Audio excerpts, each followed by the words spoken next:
quiero empezar dándole las gracias a mis compañeros Carles Saus de Mallorca, a Andrés Sanz y a María Ayala, que vienen de Málaga, y a María Beato, que trabaja aquí en Madrid en el Hospital de la Paz. Todos juntos hemos desarrollado esta idea y esperamos que se lleve a cabo de forma exitosa en algún momento dado. Yo creo que el futuro del estudio histopatológico de las anomalías vasculares pasa definitivamente por la creación de este comité nacional. ¿Y por qué necesitamos este comité nacional? Lo primero que quería hacer aquí es definir cuál es el problema que tenemos, por qué no es posible o por qué hay dificultades para que estas biopsias o piezas quirúrgicas se diagnostiquen correctamente en el hospital de origen.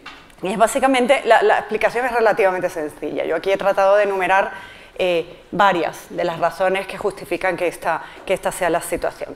Pues fundamentalmente los patólogos no pueden desarrollar una experiencia en el diagnóstico de estas lesiones porque en primer lugar son pocas, son relativamente pocos los casos en los que se realiza una biopsia o en los que se realiza una extirpación quirúrgica. En segundo lugar, estos pacientes no están centralizados, muchos de ellos son intervenidos en centros no especializados. Esto está cambiando afortunadamente, pero aún así todavía algunos pacientes son intervenidos en centros donde no hay unidades especializadas. Cuando la pieza llega a anatomía patológica, continuamos con los problemas. El enfoque tradicional de la anatomía patológica en España es el enfoque organicista, de manera que en los grandes centros las piezas se distribuyen en base a especialidades que son en base a órganos, es decir, hay un hepatopatólogo, un patólogo pulmonar, un patólogo que hace musculoesquelético, otro que hace la piel. Cuando tenemos enfermedades que afectan múltiples órganos y sistemas, pues entonces tenemos problemas porque seguimos diluyendo la posibilidad de que una persona en particular concentre toda esta experiencia y desarrolle el conocimiento en este campo. Luego hay más problemas. La cantidad de entidades que están englobadas en el concepto de anomalías vasculares es enorme y crece cada día. Algunas de estas entidades son extremadamente infrecuentes. Para alguien que no está en este mundo, es realmente muy fácil que estas entidades muy infrecuentes se pasen por alto simplemente por no haber oído hablar de ellas nunca.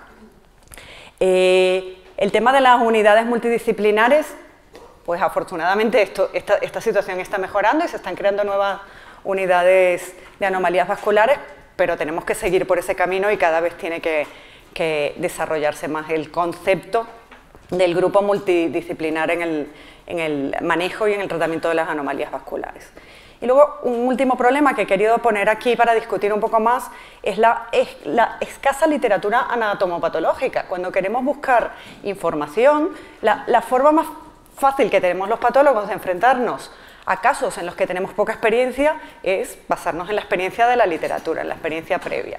Y en el caso de las anomalías vasculares ni siquiera podemos contar con eso, porque la experiencia es las publicaciones sobre este tema son muy limitadas.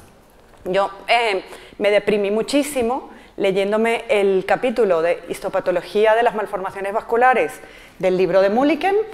Esperaríamos encontrar un capítulo de anatomía patológica extensísimo y que resolviera todos nuestros problemas, y resuelve muchos sin duda y es un capítulo muy bueno, pero al final del capítulo Mulliken y Kosakiewicz hacen estas reflexiones. Dicen, en primer lugar, es difícil incluir todas las entidades, los detalles por falta de espacio.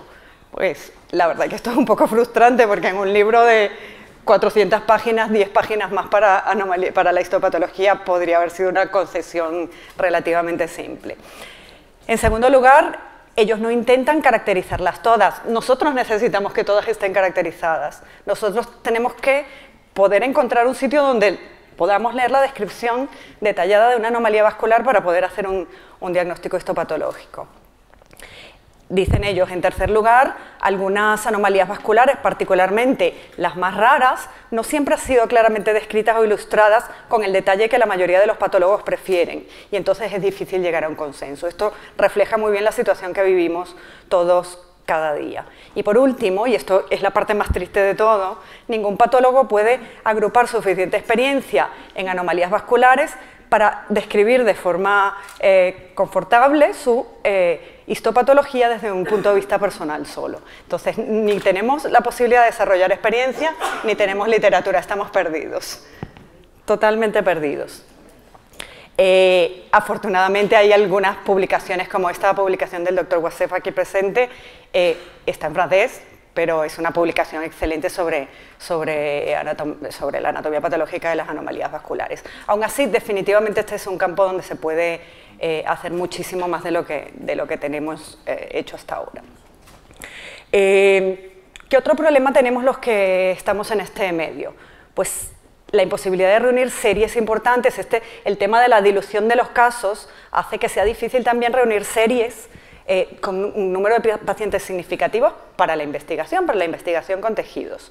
Me refiero a eso básicamente. Y luego, por último, la falta de unanimidad en el uso de la clasificación ISBA es la tercera plaga que nos sigue afectando. Aunque a nosotros nos parece, a los que estamos aquí, que es increíble que se esté aún utilizando alguna otra clasificación, pues sí, se está utilizando aún otro tipo de terminología que no es la que manejamos actualmente.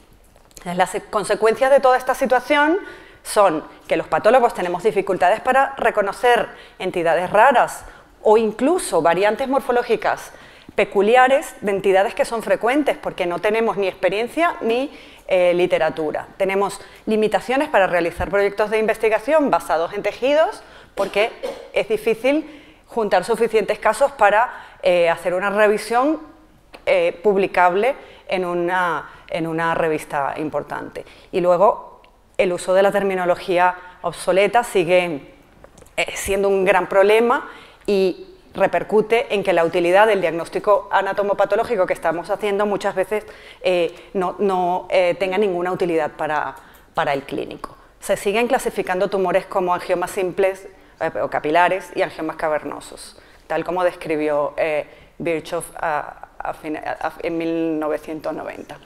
¿Vale? Esto no debería pasar más. 1890, sí, perdón, a finales del siglo XIX. La época del desarrollo de la morfología. La clasificación ISBA es la mejor solución que tenemos en este momento, sin ninguna duda. Sin embargo, no es la solución absoluta, porque incluso algunos autores que están utilizando la clasificación ISBA la están utilizando de una forma muy peculiar. Si veis, este caso me lo mandó una amiga recientemente, la doctora Noffel, diciéndome esto. La verdad que para Rich es bastante atípico, si en esto sí que tienen razón. Es una lesión congénita en la mano de un niño, pero que creció y creció y creció y siguió creciendo, varias resecciones quirúrgicas, al final terminó en una amputación y luego leéis la histología y dicen, bueno, no se entiende muy bien, pero dicen vasos de paredes delgadas, sinusoidales, que en inmunohistoquímica marcaban con D240 y eran GLUT1 negativo, y ponen esta imagen de aquí. Y entonces dicen que esto es un Rich atípico combinado con una malformación vascular que definen como capilar linfática venosa. Es absolutamente desquiciado. O sea, esto no tiene ningún sentido. El hecho de utilizar la clasificación requiere cierto conocimiento del tipo de lesiones que están incluidas en esta clasificación.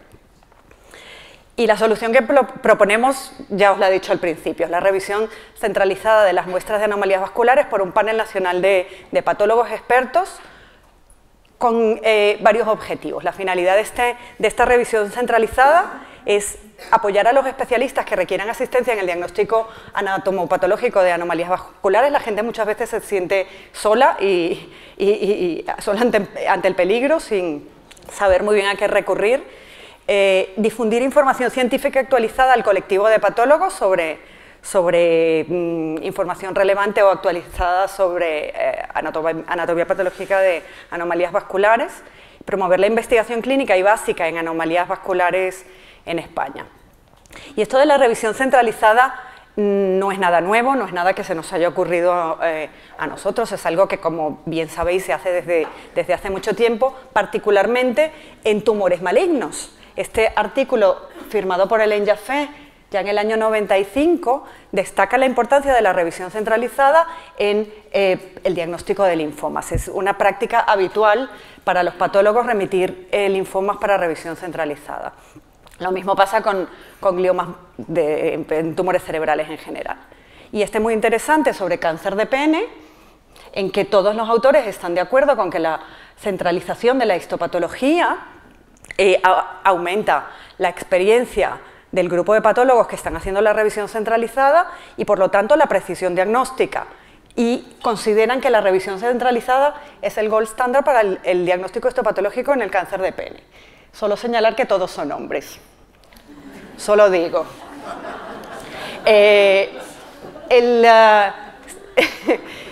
Esta introducción es para poneros un poco en contexto de cuál es la situación y ahora mis compañeros que forman parte de este proyecto van a presentar cada uno de ellos un caso de variable dificultad, pero que pretenden básicamente ilustrar cuáles son las dificultades que tenemos los patólogos para el diagnóstico de algunas anomalías vasculares. El primer ponente va a ser Carles Saus, de Palma de Mallorca, presentando una lesión que, si bien no es muy rara, pues la forma morfológica de presentación en este caso puede simular otro tipo de lesiones. Luego la doctora Beato nos presentará un caso de una anomalía vascular muy infrecuente que hay que conocer para diagnosticar, y luego el doctor Sanz y la doctora Ayala, que son el team de Málaga, van a presentar, en este caso el doctor Sanz, un caso misterioso, ni siquiera a mí me ha dicho lo que va a presentar, así que ya lo veremos. Carles, por favor.